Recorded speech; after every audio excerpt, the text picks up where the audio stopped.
Ձեր կարծիքով ինչպես կհիշվի պատմության մեջ Նիկոլ Փաշինյանը, Թալանը վերադարձնող թե հողատու։ Աղջիկ ջան, ինչ եք ուզում մեզանից, ինչ ասեմ, ցավը տանեմ, ինչ ասեմ։ Հիմա որ ասեմ ջնջելու եք թե, հա։ Ուրեմն այդ քաղաքական պոռնիկի անունը մեր մոտ մի տվեք։ Եղավ։ Ես դες քաղաքական հարցերի չպատասխանում։ Երկուսը միասին։ Ես չգիտեմ ոնց կհիշվի։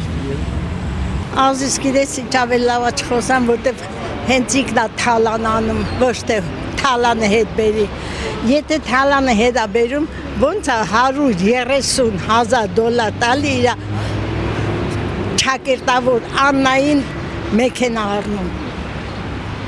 $130,000։ Այդ որտեղից։ Այսինքն պատմության մեջ որպես հողատու կհիշվի։ Բայց պիտի հիշվի։ Օղանտրակալող։ Ինչպես կհիշվի պատմության մեջ Նիկոլ Փաշինյանը, որպես Թալանը վերադարձնող թե որպես հողատու։ Ոչ են։ Դա որպես ո՞ր։ Ասում որպես եզ։ Որպես օղրոշ։ Համ թալանող, համ չթալանող։ Նայած